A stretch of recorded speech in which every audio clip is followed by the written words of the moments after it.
Once again, happy draft week, everybody. Here at the Fantasy Live Show, we are continuing to give you guys all the NFL draft coverage you could ever want, and we'll continue to do so all the way through the NFL draft starting this Thursday. But we've been in the lab for so long going over what exactly to expect that we thought it'd be a good time to break down some of the biggest lessons that we have learned over the last couple of months. And by we, I mean, of course, myself, none other than Dwain, the Rock McFarland, and Mr. 500 Thor Nystrom himself. So, Dwain, happy Tuesday.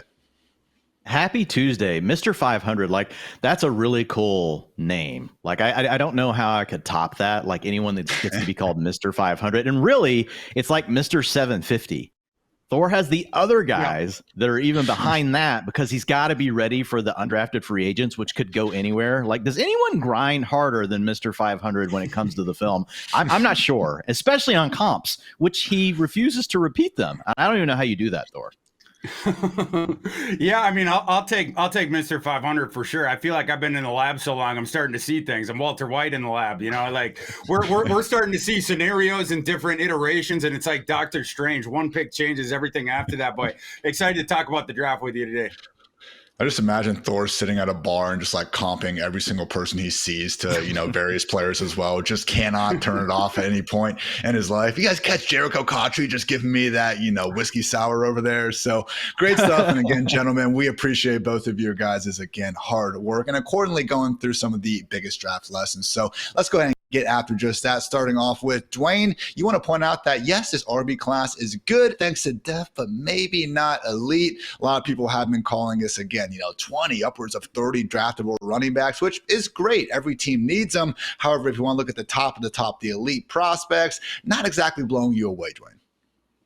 Yeah, and this is kind of one of the zoom out takes, right? And so this is basically, we've all, like Thor said, we've all been in the lab for months now studying the NFL draft, and like now we're just kind of coming back together and saying these are some of the top things that we're taking away. And if you zoom out with the running back class, I don't want to say it's not good because it is.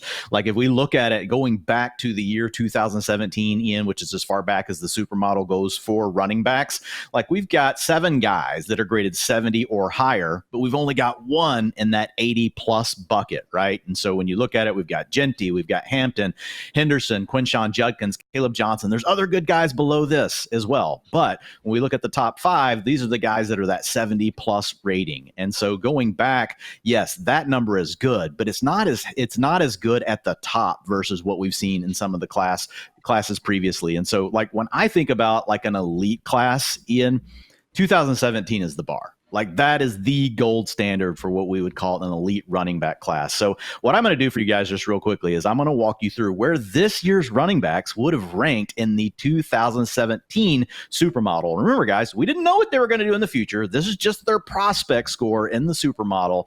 And so we've got Leonard Fournette, who came in at a 92 in the supermodel. He went 4th pick in that draft. Christian McCaffrey was the 8th pick in that draft. He was 91 in the supermodel, 3rd best prospect ever.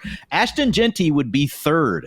Ashton Genty is amazing. You guys have heard Ian, you've heard Thor, you heard me all talk about how much we love Ashton Genty. He would have been the 3rd running back rated in the 2017 class. Now, that wouldn't have meant he was bad. He's in the same tier as the guys that we just talked about. So he belongs right there. But then we got the next tier, Ian. In 2017, we had this guy named Joe Mixon go pick 48. He graded out as an 81 in the supermodel, the non-draft capital version of the model. Loved him. Remember, he had some off the field stuff, but he was a 95 in that. And that essentially just excludes draft pick or mock draft data heading into that draft. So then you've got Dalvin Cook, who went pick 41. He was an 80 in the supermodel. So we've got a 92 in Fournette, a 91 in McCaffrey, an 81 in Mixon, and an 80 in Dalvin Cook. And now we get to the next guy that would be in that tier from this class. It would be Omarion Hampton. He's projected right now. Average draft pick in mock drafts is pick 23. Most people think is probably going to be Denver. So that's pick 21. But he's a 79 in the supermodel. So he gets in that tier there with Joe Mixon, Dalvin Cook, Omarion Hampton. But if we just stop and reflect for a second, I'm going to go through a few more names here for you. But we've got 4 guys that were in these top 2 tiers in 2017. We've got 2 guys that are in those top 2 tiers coming from this class. So again, it's a good class, but I can't call it elite because 2017 is standing in the way. But what we do have is a lot of depth. So we do have a lot of guys that are in the tier below that, and that's where this class shines through. The problem is the hit rates on these players is quite a bit lower than the two tiers I just mentioned, but I'll just go through them really quick. Ian, we've got Trevion Henderson with a supermodel score of 76. Alvin Kamara was a 75. Quinshon Judkins, 74. Kaleb Johnson, 72. Cam Scatabo, 72. Dylan Sampson, 71. And then you got Jeremy McNichols. He was a bust. Jeremy McNichols hanging around the league, but was a bust in the supermodel. He had a grade of a 70. But the confidence factor goes down in that group. The other thing that I will say at a high level, and this is where I want to get Thor's thoughts around this class. The other thing, like if you go back and you look at CMC, elite receiving prospect. Dalvin Cook was a good receiving prospect. Joe Mixon, 20% targets per route run in college. He was a good receiving prospect as a collegiate back. Alvin Kamara, an elite receiving profile in college, a 33% targets per route run. Are you freaking kidding me? Like, that's impossible. So what we don't have in this class, after you get past Genty and then you do pick up some pass catchers later, this other group of guys, they don't come already with that intact, upside as receivers. They're really more check down artists, swing pass guys. I think we all agree they're capable of catching the ball. We're not saying they're stone hands, but none of them are going to be mistaken for being a centerpiece of a passing game for a team. And whenever you put that into play, that hurts in fantasy, right? So they're going to be more their landing spot's it's going to matter a lot more. That's going to be the ultimate driver of how much they end up being involved in their receiving game versus you go back to that other class. When you look at CMC, Mixon, Cook, Kamara, especially CMC and Kamara, they're always centerpieces. Right. And then those other guys have shown that like they're typically going to be 12, 13% target share guys every year. And that's the difference. Some really good early down backs down here in Quinshon Judkins and Kaleb Johnson and some of these other guys. But really, Scatabo is the only other one that's got that receiving profile besides Genty. So I want to pitch that over to you, Thor. And do you kind of see this the same way? A really good class this year, but I can't call them elite. And a lot of it does come back to the receiving profiles. I could definitely see that. Yeah. Genty, certainly the crown jewel. And I think you could put him up there with McCaffrey, the way that I see it. But yeah, like you toss out all those different guys who were the bell cows immediately and had the receiving utility. That I agree with your interpretation that if this class ends up being worse than that one, it's because that class had more of those kind of guys. You mentioned Omarion Hampton, Kaleb Johnson. Those are swing, screen, dump, check down, dump off kind of receiving type guys. They'll put up receiving stats in the NFL for sure, but they're not the beyond the line of scrimmage, breaking a linebacker or strong safety's ankles and then getting the separation. They're not creating before the ball is thrown to them. They're creating afterwards. So I would agree with that. The other take I had is just I see an enormous gap between Genty and then RB2 in this class, like a big one. I have Genty number 2 overall on my board, and then I see Hampton is a high second round pick, followed by Kaleb Johnson and the 2 Ohio State guys, top half of the second round there. I know some people disagree with me. There was that discourse of like, oh, is Hampton close to Genty? I don't think so. I think we have the one crown jewel, and then after that, it's a lot of depth. And so in between those two tiers, I think is where the 2017 class, you could have more guys between 1 and 2. But Genty, obviously, for real, and then the depth of this class. Hey, Thor, if you had to pick one guy that could like break the mold receiver wise, that could go later in the draft, like is it Scatabo for you, or do you have another name for people? I would say Brashard Smith for sure is going to be a really good receiving back in the NFL. If it's going to be a guy where he's starting and is really good receiver, I would say RJ Harvey is the guy to look at for that. I comp him to Tajay Spears. But RJ Harvey, he was 1 of 2 backs in this class, 1.25 yards per route run or more each of the last 2 seasons. And that was despite admittedly not being used very creatively by UCF as a receiver. He didn't get to do a lot of stuff beyond the line of scrimmage. We know he can win there, though. In the one-on-ones at the Senior Bowl, nobody could stay with him along his route pass. So I would say RJ Harvey. I think Devin Neal's another one who's going to be a lot better as a receiver in the NFL than he was in college just because of the system he was in. Guys, I do wonder if we're looking at maybe a unique landscape in terms of all the great potential landing spots for these running backs. Because if you go back last year, I mean, the top 4 running backs, Jonathan Brooks, Trey Benson, Blake Corum, Marshawn Lloyd, Brooks more so because of the injury, but none of them were even drafted with a shot in hell of starting for their respective teams. You'd have to really go down to round 5 to find Tyrone Tracy, who ended up taking over the job sooner rather than later, got a little bit of an injury help from Devin Singletary, drafted last year, was even somewhat expected to be a week 1 starter. This year, the Browns, the Broncos, the Raiders, the Cowboys, I think we could all easily see them having, a week 1 starting rookie running back. There's the Bears, Giants, Commanders, Jaguars, Steelers, Patriots, Chiefs. Wouldn't shock me. Even teams like the Bengals, Jets, and Chargers, I can see them, adding at least a strong 1B complement. So, Dwain, again, we kind of throw a landing spot around there, but do you think that could be maybe the point where it ends up, making what you're saying now not look quite as true in a couple months? Because, yeah, I hear you. The 3-down talent as a whole might not be in this draft, but, man, the opportunities for them to, get into look better than ever. Yeah, and so that was really just more of a talent conversation. Like the talent doesn't stack up to 2017, but it's still a really good class. And the way this class is going to win is just what you said, Ian. There's so many of them. Some of them are going to land on these teams that have these wide open roles. And again, like the supermodel doesn't hate these players. We're just tempering some expectations. Like I just hear that this is an elite class too often. And so I think it's a good class, just not elite. But because of all the open landing spots, which we're about to talk about here in a second, when we talk more about Ashton Genty, I've got a list very similar to yours. Yeah, I think a lot of these guys are going to end up, because we know volume is king, Ian. And a guy like Quinshon Judkins, a guy like Kaleb Johnson, like even though they may not take over a passing game, like you could see a world where in 2 years they are playing on passing downs and they got a 10% target share and they're getting 250 carries. We're going to want to draft players like that in fantasy, like we just are. You have to follow the volume. So I do think the landscape and how many open spots we have. And I think also the NFL's backing this up because we've got so many veteran running backs right now, like Nick Chubb, that are they've not re-signed anywhere. Right? They haven't gotten their deal. So essentially teams are also tipping their hand and saying, we're going to wait and see what we get in the draft. And then we'll decide, would we want to maybe later add some of these other veteran running backs? And that's not totally unnormal. A lot of the vet running backs, it takes a while for them to get signed. But I do think that because of the landing spots, it's going to help, to your point, Ian. Dwain did mention Mr. Elite Ashton Genty, and we did want to actually talk through him because, Dwain, you want to go on record and say that he is good enough to absolutely take over 26 of 32 NFL backfields on day 1. So, Dwain, you have not told us the 6 backfields that you think that he would not be taken over. I'm going to guess, though, Eagles, Lions, Falcons, 49ers, Colts, and Ravens. Are those the only 6 that we would say, maybe take a seat there, Genty?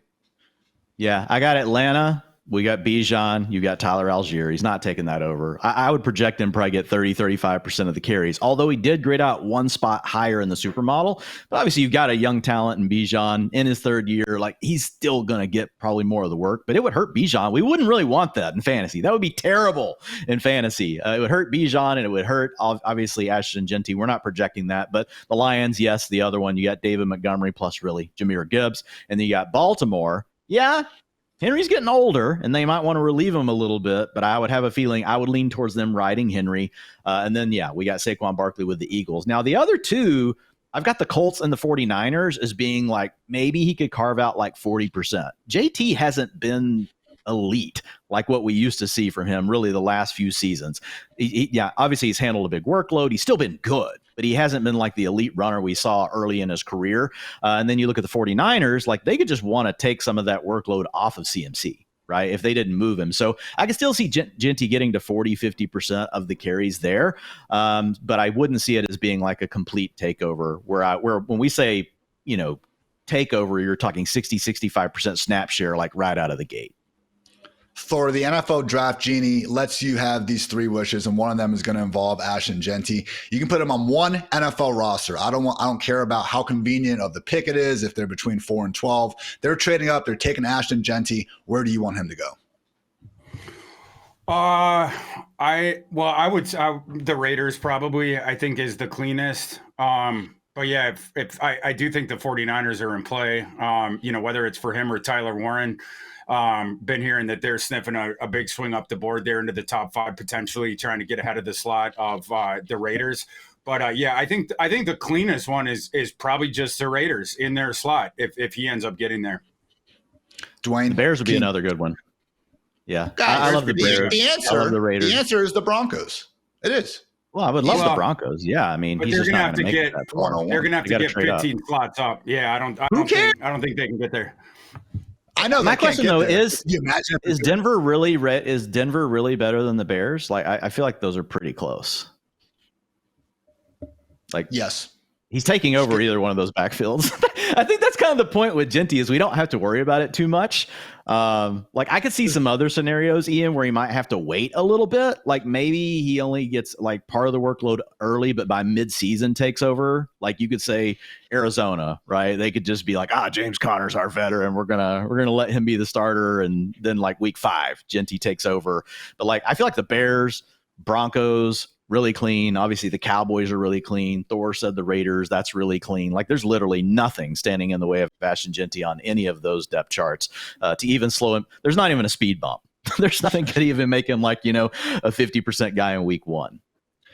Do we think, though, Ben Johnson, I mean, it's not like he exactly handed the backfield over Jahmyr Gibbs over these last 3 years, even though ask anyone and they would tell you Gibbs was better than David Montgomery. I know everyone wants to say that DeAndre Swift is just, the worst running back to ever put a football helmet on. But do we really need to make the assumption that Ben Johnson was the one who decided DeAndre Swift needed to leave town in 2022? Because I keep hearing that when it seems more like they wanted Jahmyr Gibbs, who, yes, we all agree is better than DeAndre Swift. I'm not trying to dispute that. But, Dwayne, I'm old enough to remember 2 years ago when Bijan Robinson walked in and he, had to watch Tyler Algier get over 200 touches. I mean, you don't think DeAndre Swift could be the 1B in Chicago next to Genty? I don't think so. I think Genty is so much better than DeAndre Swift. Like he would immediately take the backfield away. Like David Montgomery is like not this elite back, but he does the things you want. The problem with DeAndre Swift is he pisses coaches off. And I'm with you, Ian. Like we've talked about DeAndre Swift for a long time because he does have a good receiving profile. He's got some electric playmaking ability. But I think we're far enough into the career to say, like, look, if Ashton Genty lands there, I would not worry about it at all. I think you'd probably have Swift get 25, 30% of the snaps. The rest are going to Genty. Again, I think we probably would have had a similar assumption watching the Bijan Robinson experience unfold. But yes, I do agree if you're using a top 10 pick on Genty, would be a lot cooler if you were going to force feed that man the football. So hopefully that does wind up being the case. Thor, though, man, I've heard you, back-to-back shows. Great talking to you, my friend. Now, you really seem to be feeling this 49ers trade-up scenario. I mean, I'm not asking you to reveal sources here, but up to 5 or maybe even up to 4, because, again, just kind of going through mock draft land, sure sounds like the Patriots would love to have a chance to, again, get one of those, top players in Travis Hunter or Abdul Carter. But if they go 2 and 3 like we're expecting, do you think the Patriots could actually be the team Thor at the 49ers look to swap picks with? Could be. Absolutely. Yeah. And the Patriots, they're going to have to vet out, their direction as well in that scenario that you're talking about, because it's obviously the worst case one. Patriots, they've been pulling all spring for 2 quarterbacks to go above them. That's what opens up either Hunter or Carter getting there. And assuming Giants go with Abdul Carter over Shadir Sanders, that's the nightmare scenario. I'm less convinced than others that New England will just, let's take Will Campbell, because I don't think Will Campbell can play tackle in the NFL. And you generally do not take guards with the 4th overall pick in the draft. So I think they would be both open for business. I also think, I don't know that Will Campbell is their direction. I just have suspicions about that. So it just seems too easy as well. So I do think they would be listening to calls, and I think they might go off the grid from what public expectation is either way. But yeah, as far as the 49ers go, you have a million picks there, and then you have the roster that was depreciated, and you want an offensive star to add to, Brock Purdy and that stuff after having lost Deebo Samuel, Jordan Mason, et cetera. They got issues on both sides of the line as well. But the way that Kyle Shanahan plays football, he wants guys who advance the football, and you have a dearth of that now. So that's where I think if they have their druthers, that's what they're going to try. And I think you're going to see a lot of action with San Francisco on draft weekend. Niners obviously sitting there with the 11th overall pick, but as Thor mentioned, whole lot of ammo. They have the 43rd pick in the 2nd round, 2 more 3rd round picks, and then 5 separate picks again between rounds 4 and 5. So, Kyle Shanahan's going to want to get his hands on one of these running backs at some point. Would really hope it's not going to be in the top 5, but I guess you never know. Fellas, we've been, again, talking up Ashton Genty, talking up a lot of good things here overall, but Dwayne doesn't have exactly as many good things to say about one Kaleb Johnson. Your words, not mine, Dwayne. The most overrated back in the class. Explain yourself. Yeah, and look, this is just based on the supermodel. Okay, so the supermodel is saying typically you can't blame the supermodel. You created the supermodel. Yeah, I am. It doesn't matter. I'm blaming it. I'm not blaming it. Like, I'm owning it. Fine. But I mean, I'm just saying this is a data-based approach. And what it's saying is he should be more of a round 3 pick. In fact, like the delta between the non-draft capital model and the supermodel does not level out until I move him down into the low end of round 3. So look, extremely productive third-year player, like not taking that away from him. His production rating in the supermodel it's good enough. It's a 76. But guys, remember, everything's on a scale of 50 to 100. You get more credit for things you do earlier in your career versus later in your career, but it's not binary. It's not like, oh, he wasn't amazing in year 1, so it holds that against him. It also looks at the teammates he plays with, looks at the schedule that he played, looked at, I mean, pretty much anything you can think of. Who cooked his eggs for breakfast, Ian? We're trying to figure those sort of things out. But if you look at this, like the big issue here, not an explosive playmaker. Only 13% of his carries went for 10-plus yards. That is in the 30th percentile since 2018. If you look at what he did in the passing game, has a 13% targets per route run. That's not very good. So we have a player that's not been hyper explosive. We have a player that's not been a centerpiece in a passing game. And typically for fantasy, we want one of those two things as a hang your hat kind of trait that we can really look at to say, okay, we can see the upside scenario for this player. So here are the players to go in round 2, which is where he's projected to go. Kaleb Johnson right now, they had a 40th percentile or lower, best season receiving yards per team pass attempt, less than 13% career targets per route run, and also explosive rush rate of 14% or less. He checks all those boxes. I have one name for you, A.J. Dillon. How excited do you get for that, right? So the most similar backs like to him typically go in the rounds 3 and 4 of the draft. And if you look at just the difference between the non-draft capital version of the supermodel and the draft capital version of the supermodel, and you look at the delta and how these players rank since 2017, this is all-time ranks in the supermodel. Sony Michel would have been a -20, Kaleb Johnson a -23. We've also got KW3. He was a -27, so he worked out. Ronald Jones, and then we've got Miles Sanders. So it's not a very good list. Now, having said all of that, like if he gets the draft capital he's supposed to, he lands on a team where we think he's going to play and get the carries, of course we're going to take it. All the supermodel is saying is like based on other backs, and you look for the backs that are most similar to him, they've not been round 2 picks. And so it's saying essentially that he would be a reach if he goes in round 2. Thor, if there was going to be an exception, though, for a running back who, again, didn't have the sort of receiving production we want in college, wouldn't it maybe be at the school that still hasn't been able to figure out the forward pass for like this entire century? I mean, look, Kaleb Johnson, I hear you, Dwain, the numbers aren't there, but he has many catches in his last year as George freaking Kittle did for Iowa. So, Thor, again, just talk about how just sad, again, this entire Iowa passing attack has been in recent years.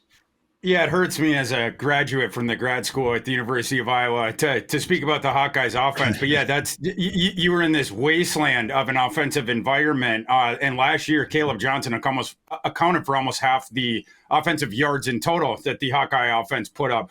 Iowa threw for 1,700 yards on the season last year. So the passing concepts, not the best there. Cade McNamara I believe he transferred down to the FCS now. They ejected him after the season, the quarterback there.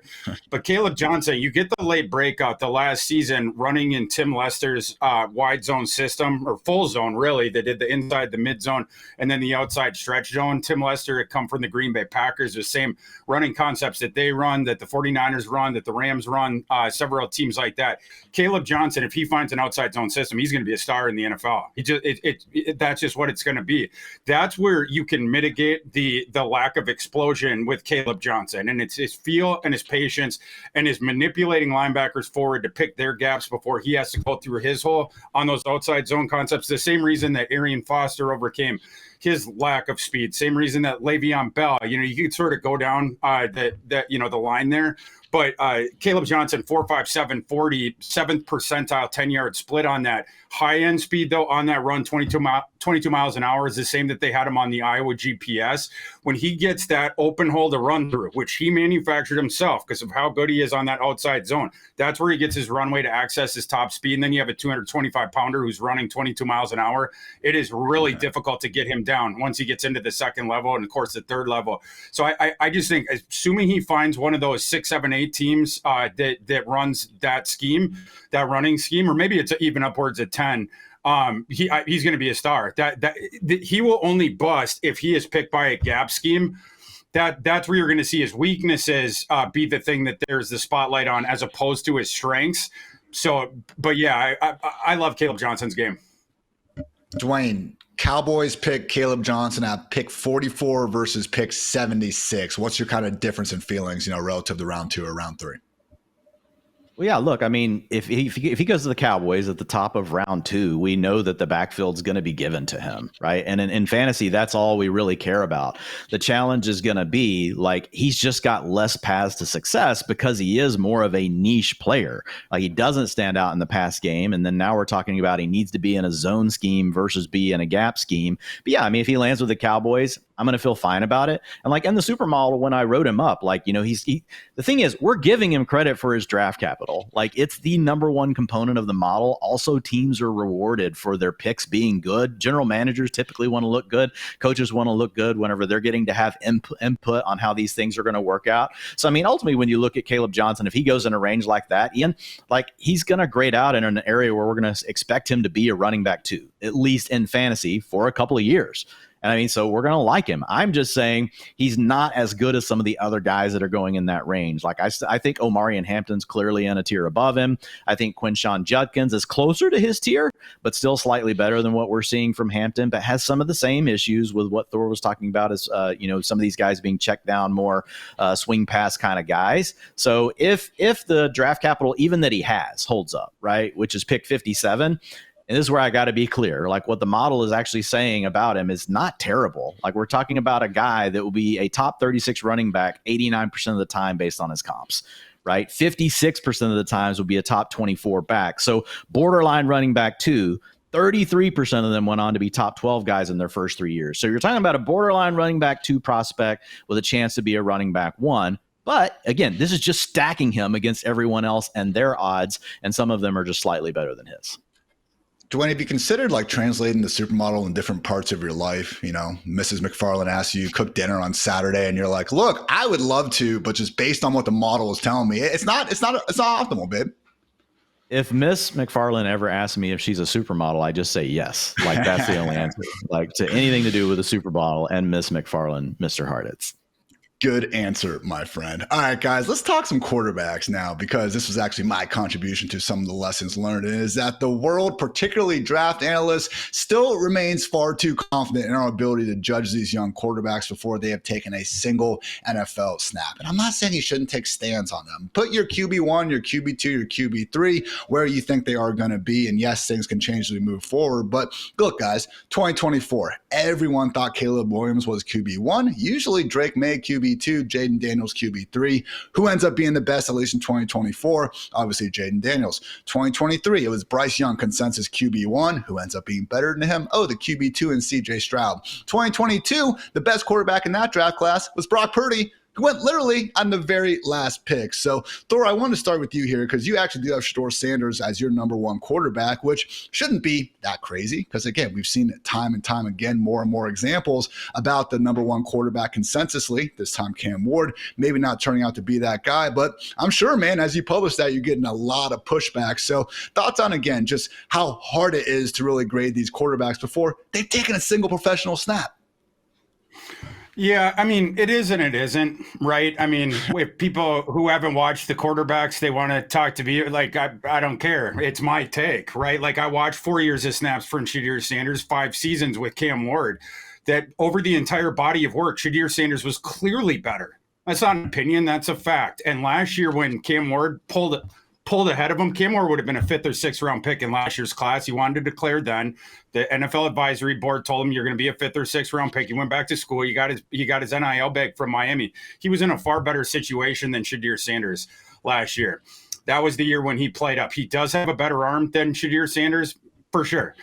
He also turns the ball over way more than Shedeur Sanders does. Even in the far better situation last year, he was doing that 3 times the turnover-worthy play rate that Shedeur Sanders had. And Shedeur Sanders is way more accurate, and the placement I like better as well in comparison to Cam Ward. I'm like, Thor, this could, a lot of people thinks this way, could be different. And Thor's like, no, they're wrong. Shador is the better quarterback. Wouldn't expect anything less from you. But Dwain, okay, as someone who has RB, wide receiver, tight end supermodels, I know you want to have a quarterback one, but as you've seen, man, pretty freaking hard to translate collegiate production to, what's going to work at the next level. Yeah, it's really hard. Some of the same factors like have signal that we talk about with running back, wide receiver, and tight end, but I haven't found anything that holistically like is as good as NFL draft capital. And that's the starting point, right? You at least need a data point that can say, okay, it's as good as what we're or close to what you're getting with NFL draft pick.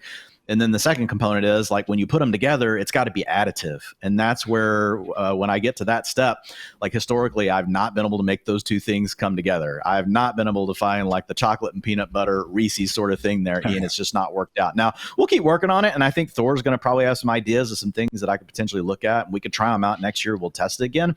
But the way I look at this, and so I lean into Thor for the NFL take here. I'm going to go with him and say that Shedeur Sanders is the guy, but I'm thinking fantasy.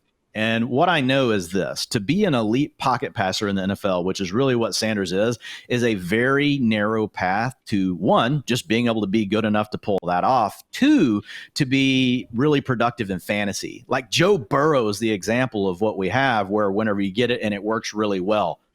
But like Joe Burrow's the example we have, man. It's really hard to just be a really good pocket passer and come into the league and make huge noise as a fantasy quarterback, because you got to land on a pass-heavy offense that's willing to just turn the reins over to you. You're going to need weapons already surrounding you. You need a Jamar Chase and a T. Higgins. All these things have to come together to unlock that big ceiling, versus we've been working on some data behind the scenes, guys, so you can get excited. We've got some new tools coming at Fantasy Life, but floor ceiling or boom bust logic that we've been working on and looking at the variance, right, of different stats week over week, year over year for honestly different quality players, levels of players. And one of the things that immediately stood out to me, Ian, is it's just a much easier path if you can run the ball. Now, we've always had the Konami code. We've known for years and years, like you want the dual threat quarterbacks. But listen to this. So here's basically a Joe Burrow profile and their ceiling and their floor for fantasy points per game: 260 yards, 2 passing touchdowns per game, 5 rushing yards per game, 0.05 rushing touchdowns per game. You guys are like complete nerd. 0.05 touch. Yes, I am going nerd on you.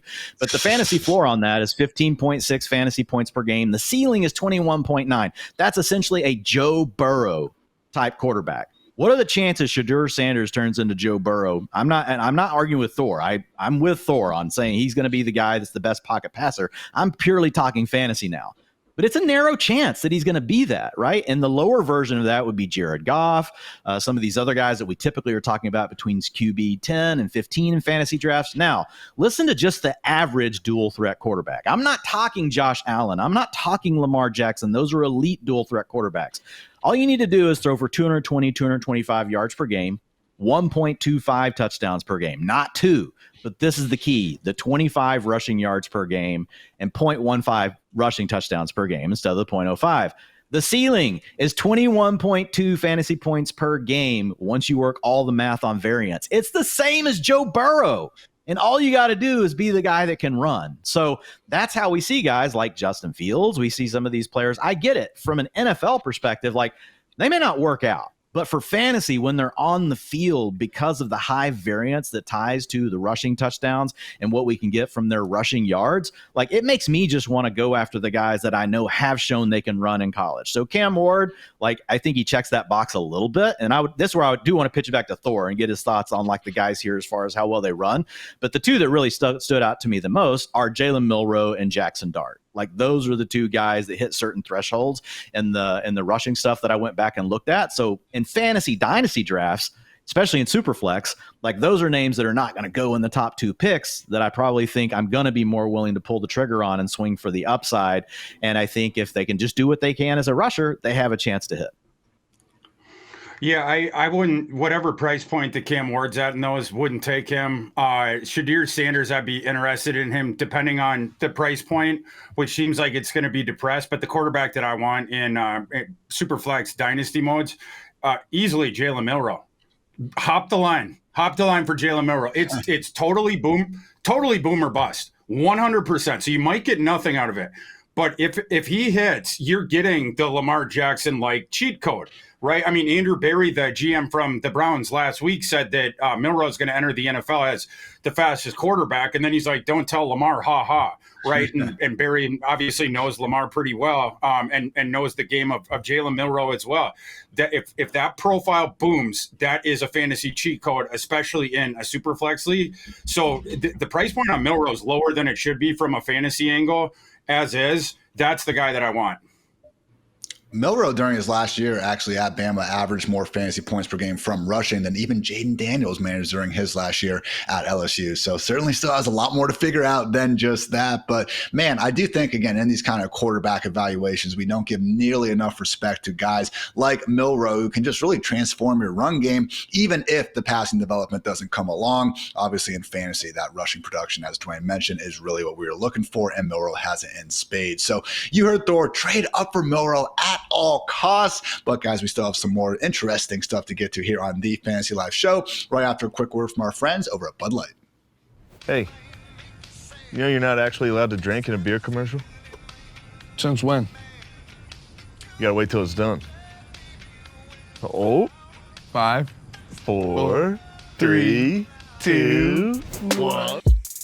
All right, guys, Tet McMillan is a lot of people's wide receiver 1 in this class. However, that's usually under the assumption that Travis Hunter should be considered more of a cornerback. However, Dwain, you want to point out that Mr. Hunter actually offers the highest wide receiver ceiling in this class and would immediately be the wide receiver 1 of the Titans, Browns, or Patriots, wide receiver 2 on the Giants behind Malik Neighbors. So I'm not going to overly disagree with you on the surface here, Dwain, with all due respect to Calvin Ridley, Jerry Jeudy, and Stephon Diggs. But hey, get those projections out, my friend, because what if we do have Hunter more in a part-time role, more of a 60-65% route rate? Do you still think he would be the most productive receiver on the Titans, Browns, and Patriots if he does have to, which seemingly is the plan, put a lot of his attention on defense as well?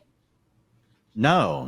I mean, if he's got to play cornerback and he's only out there 55, 60% of the time, and Kendall Valenzuela did a great article on this, and I worked with her and we put together some different ranges of outcomes based on route participation and how much he has to play cornerback. So I invite folks to go read that over at fantasylife.com. She does a great job at breaking down each one of those scenarios you just talked about, Ian. But no, this would be an assumption that, like, look, the way I look at this is Travis Hunter is going to get on the practice field.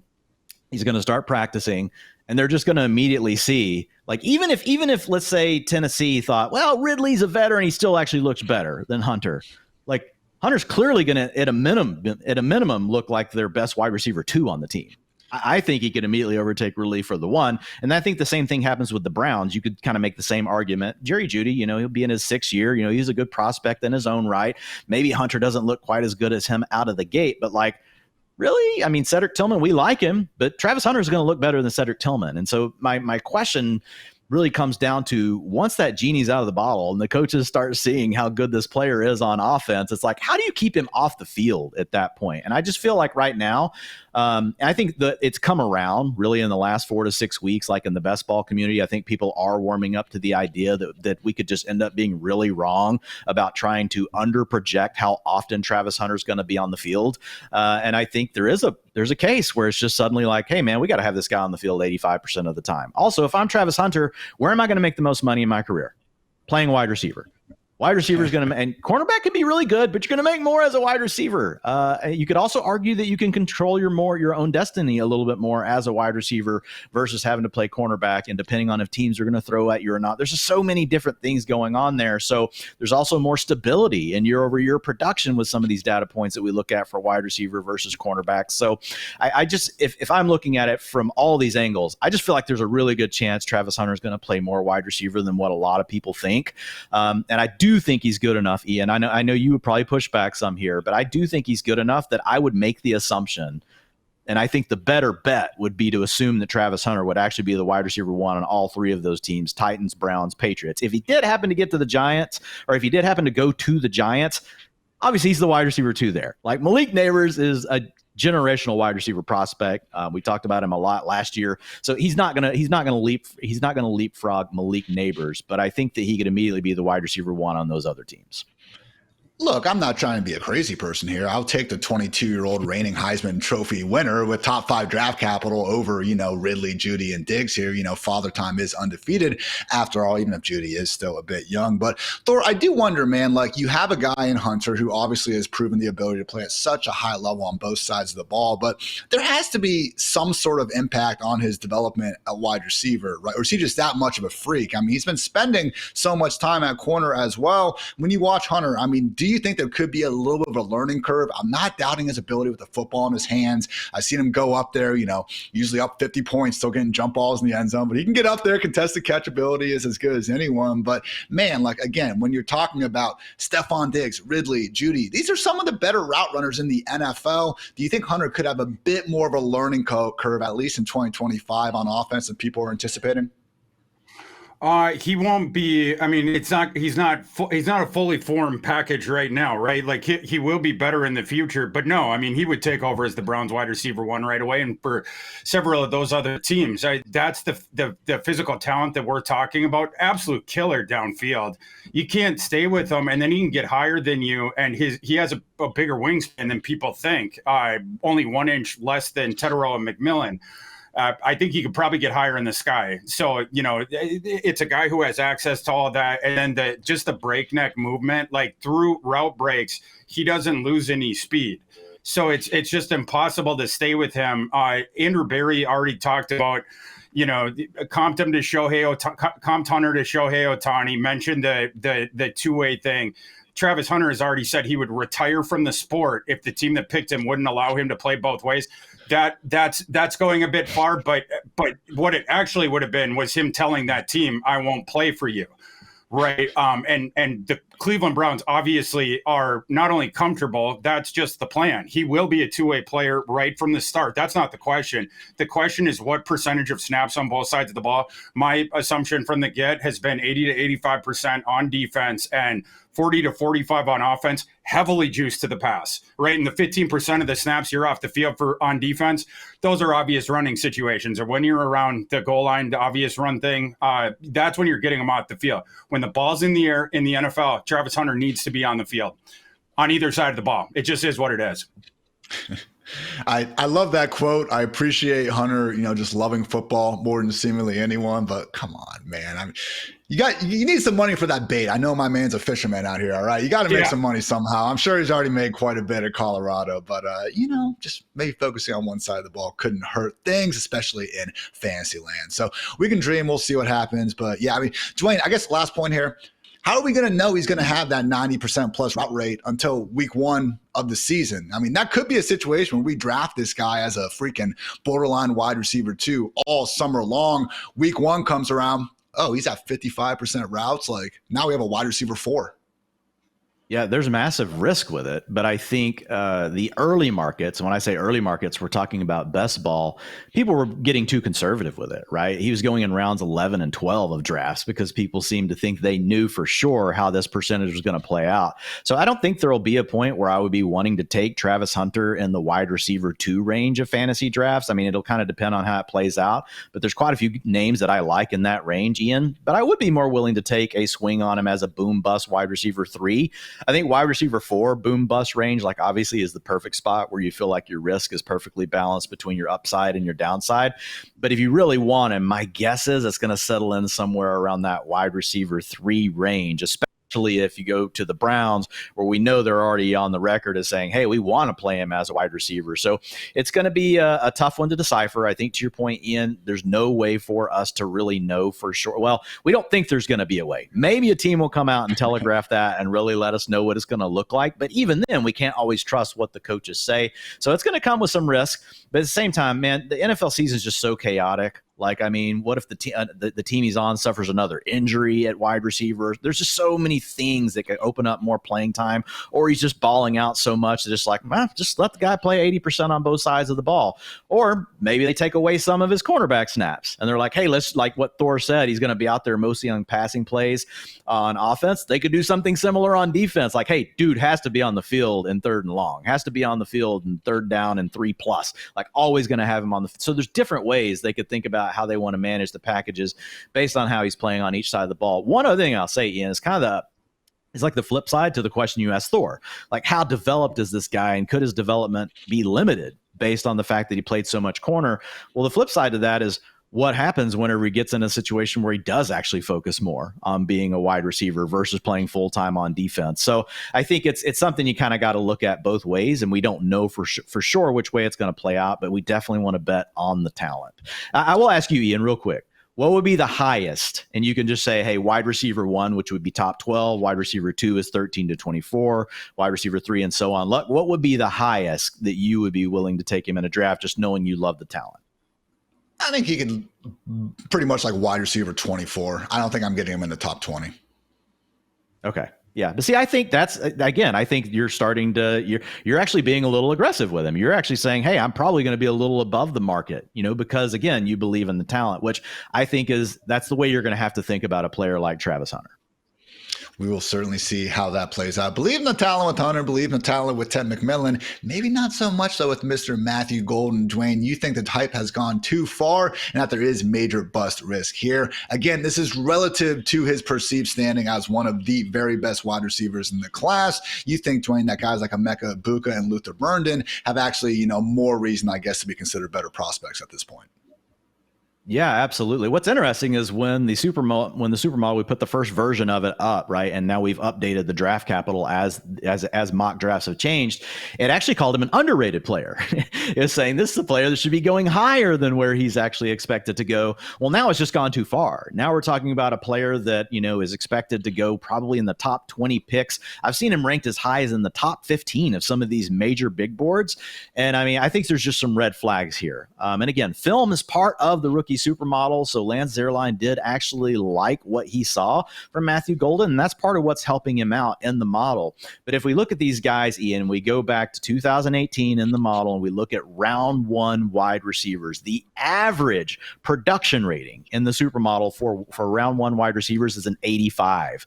Okay, if let's just say let's go wide receiver 15 and below, second half of round 1, the average production rating is 83.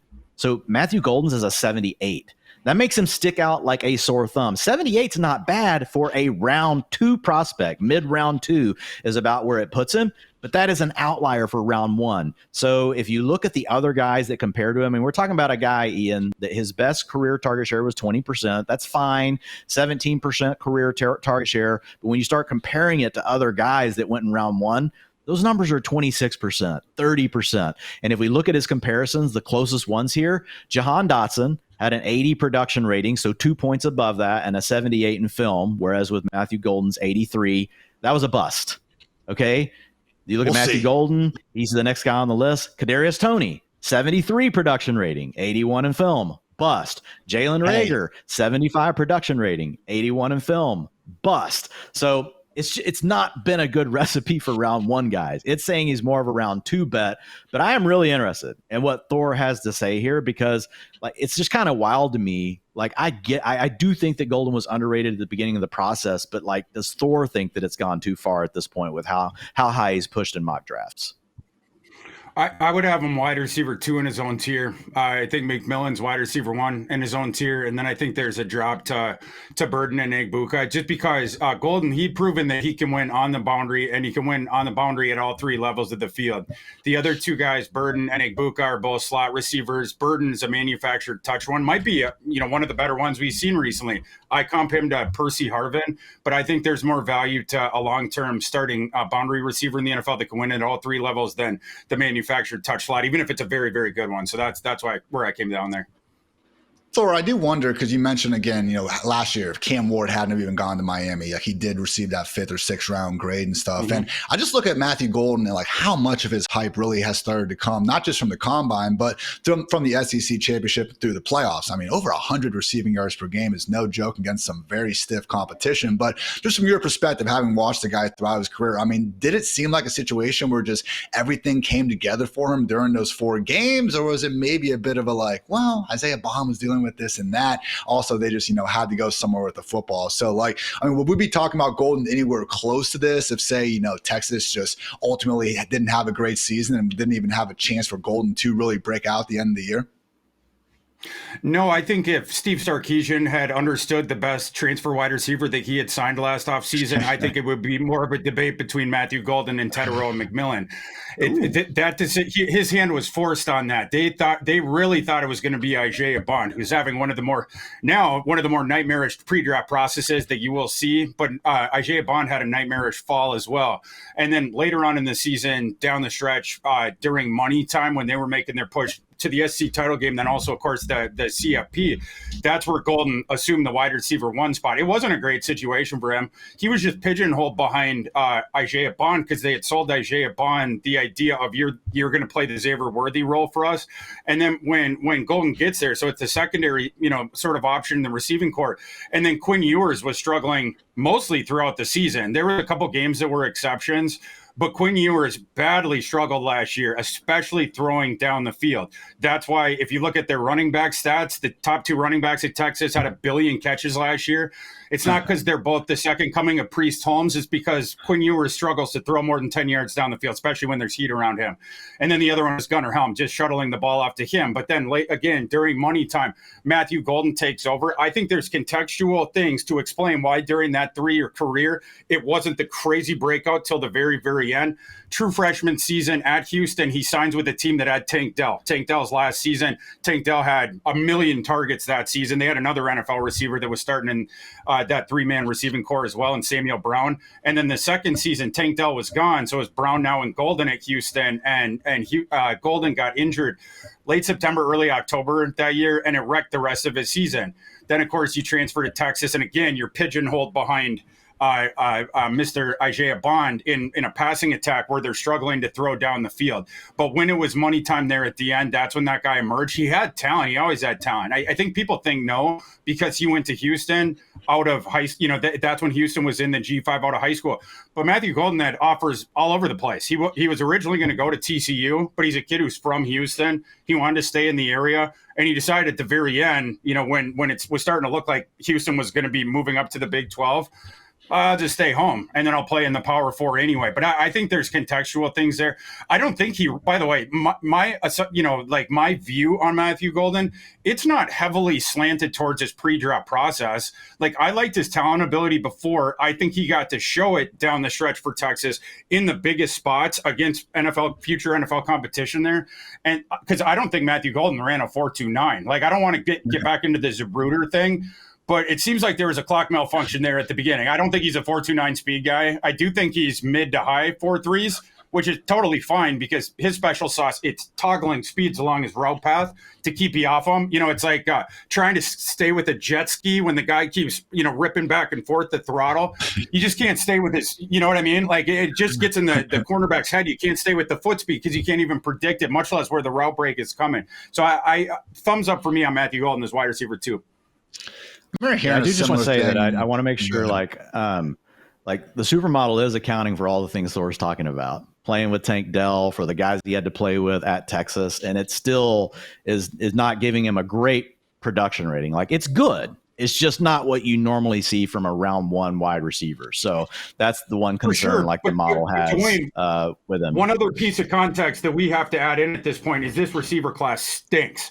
This is one of the worst receiving classes that we have had for the last decade. Normally, I would absolutely agree with you. Matthew Golden in a regular receiving class, when you have all these studs, that's a high second-round pick, right? Maybe to mid-second round. But in this environment that we're in, where it's like, yeah. And so that's what the model's doing. The model is actually trying to say, let's not overrate him just because this class is bad, because the way hit rates work from a fantasy perspective, like, all these things come together, film being a huge part of it, Thor. And obviously we go back, you and I talk all the time, like, about our Thor versus our, the film versus data takes and all that. So we enjoy going back and forth on those things, but that's really the big thing with the model. It's trying to say that, like, hey man, if we're putting everything on a grading scale here and looking at the way the player grades out across production as well as film, and giving them some credit for the draft capital that we think an NFL team is going to place in Matthew Golden, like, it's saying he really should be thought of, like, if I'm a fantasy manager, I don't want to overvalue that he's going in round 1. I think he's really more of a round 2 pick. So that's actually the whole point here, is I think he's getting pushed up the board because of what's happening with the class. And I do think Egbuka is a little bit of a better prospect. I do think that, when we look at even Luther Burden, but like, I wouldn't, like, if you said no, absolutely not, like, they're not far enough apart for me to, like, pound the table for it and say, oh, no way, man, there's no way Matthew, like, they're close enough that I could be like, okay, that can be a tier and those guys could all be together. But that tier is definitely a drop off, which, Ian, kind of leads us. I think Thor is actually trying to set you up with a perfect segue to our next topic here. Yeah, let's go for it, guys. Massive drop-off, Dwain, in your eyes, from the tier 2 wide receivers to tier 3. You're saying it's dropping from legit wide receiver 2 prospects to maybe guys are looking at more so as wide receiver 4s in Fantasyland. So go off, King. Yeah, absolutely. And I mean, so not only is the top of the draft class weak, like what Thor talked about, once you get to Matthew Golden and Egbuka and you get to what we have with Luther Burden, you can see in the model, those supermodel ratings are 82, 79, and 78. And then you drop down to 73 for Jaden Higgins, 71 for Trey Harris, 71 for Jalen Knoll. Alec Iomanner is at a 70. Got a couple of other names down there just below that, sitting in that 69, 68 territory that are technically in that tier. But if you historically go back and look at the hit rates on those players, Ian, even though it may look like 5 points in the model, that's a really big drop. And when I wrote up the supermodel this year, I even wrote that, and I'm like, okay, like, you'll notice that it was the second tier was actually these guys that we're looking at as being borderline wide receiver 2s that could be high end wide receiver 2s. And basically that group that you have on the screen at the top here with Golden, Egbuka, and Burden are in that bucket. And then you had a drop off to literally wide receiver 4s you're praying have a chance to be wide receiver 2s. Again, based on historical hit rates. Like we've talked about these guys individually. There are things we can like about them. Somebody from the group is going to hit. It's just a much lower hit rate. So once you get past that tier, there is this really big drop off. So there's not a group of players. Again, and this kind of goes back to Thor's comment of how bad the class is and these guys getting pushed up. There's really not a group of receivers that I would consider wide receiver 3s as far as fantasy draft prospects go. Now, again, draft capital matters because we know the team's going to be invested in. We know that they're going to give them their chances and they're going to try to get them on the field. So we'll give them credit for that. But even with the expected capital that we have right now, these guys really grade out more as wide receiver 4 type profiles. So again, when you're taking them, you need to be thinking more of, like, you're just honestly, these are you're getting close to dart throw territory already with this tier for wide receivers, because it is also just a hard position to hit on because there's so many different variables that take place for that position versus, say, what you're dealing with a running back. Thor, you agree round 2 plus guys probably going to be more so complementary pieces as opposed to difference makers at the next level? For sure. Yeah, for sure. And for fantasy folks out there, and this point's been made throughout the spring, but I'll repeat it one more time. Target the running backs in your draft this year and save the wide receivers for another one. I find it so funny that Carolina last year reached for Jonathan Brooks or whenever, that class. And when you have this historical running back class that was coming, right? And so we've seen but the same corollary goes the opposite way for fantasy owners. Understand the environment that you're in. Don't reach up the board for receivers that in next year, your fantasy draft, they might go a round later or a round and a half later. Take that, the correlative discount on running backs. Right. I mean, where they would be, higher, they would have been way higher last year and probably be way higher next year in your draft. Just take the discount. This is the year to load up on them. Good thing Carolina learned their lesson and they gave Chuba Hubbard a massive contract extension, then signed Rico Dowdle. So very cool. Keep doing you, Carolina. So sorry for that stray there, Panthers fans. But we'll have much better news for you guys tomorrow. Thor, Dwain, and myself are back, giving each and every team one draft pick, not just a first-round mock, but we're actually going through, again, looking at their entire award chest and trying to figure out a fantasy-relevant player they might get at some point in the class. So make sure you guys check that out. But until then, just have a great freaking rest of your day. So for Thor, for Dwain, for producer Matt, for producer Kelsey, I'm Ian. Thanks again for tuning into the Fantasy Life Show. And until next time, take care, everybody.